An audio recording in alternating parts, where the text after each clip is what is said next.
Hello mga loves! Kumusta po kayo? So, etong pineflex ko ngayon ay si Echeveria Domingo na multi-head. Ayan, so dati siyang single head nung makuha ko a year ago. Ayan, so nag-split kaya naging multiple heads na siya. So, ayan, ang ganda-ganda niya. Mapink yung edges ng kanyang dahon. Pagka tawag dito, stress. Ayan. So, ito yung pinakamalaki na head niya ngayon. Ito yung naunang nag-split, kaya mas malaki na siya.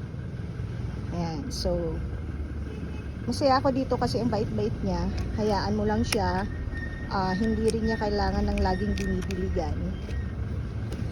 Ayan. So, hopefully lahat itong mga heads niya lumaki para maano ko ma-propagate ko sila. Kasi hindi ko pa natatry mag-leaf propagation dito sa kanya. Ayan, so that's it for today's video. Salamat sa panonood. Have a great day everyone. Be blessed always. Bye-bye.